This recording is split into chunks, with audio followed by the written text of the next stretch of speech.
My CIA handler called me at 03:17 a.m. Moscow time. His voice was too still, too careful. A local gang, the ones your sister sued. Pause. They beat her. Another pause, longer this time. They left her in an alley. She didn't make it. Silence bled into the line. I could hear him breathing, could almost hear myself not. My sister, Evelyn.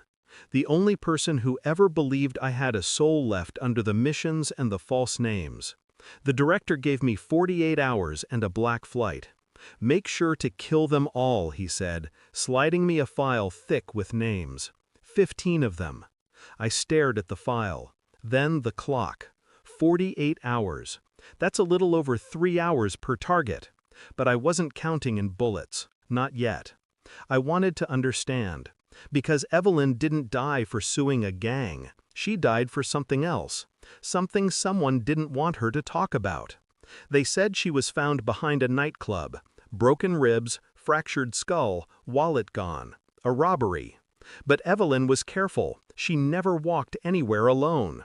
At her apartment, the door was unlocked. No forced entry. Her laptop was wiped clean, drives pulled.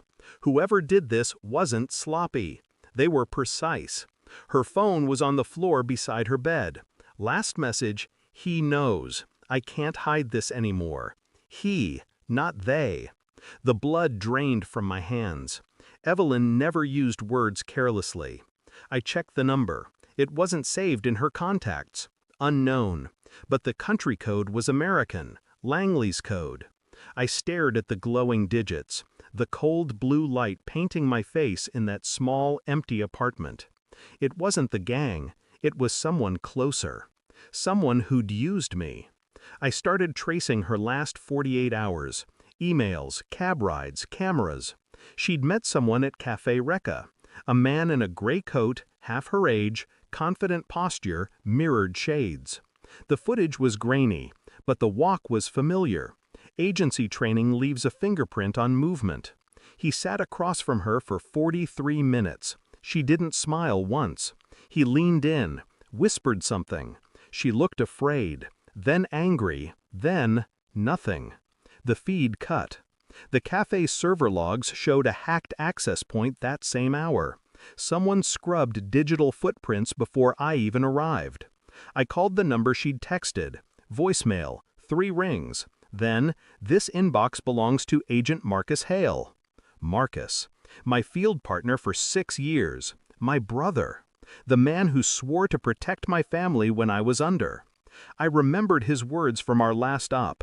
Sometimes, loyalty is just another currency. I didn't sleep that night. I replayed every briefing, every classified whisper, every mission where I trusted him. And beneath the numbness, a quiet rage began to take shape.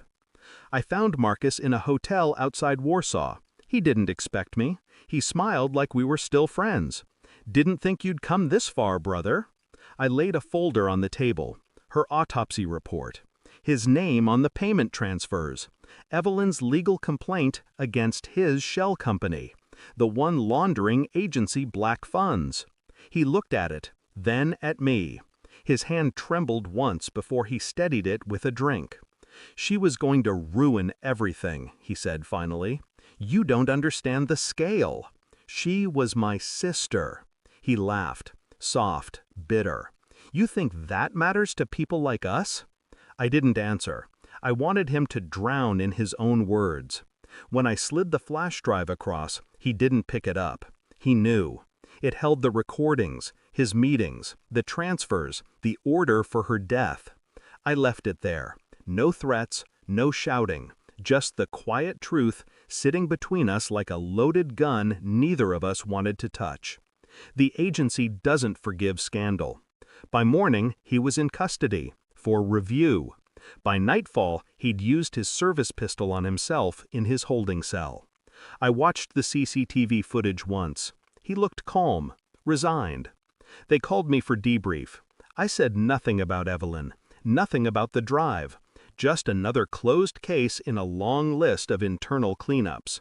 But before I left Warsaw, I mailed a second copy of the files, to every journalist Evelyn ever followed. Her name would be remembered now, not as a victim, as the reason their empire cracked. I flew back to Moscow that night. No celebration, no satisfaction, just silence.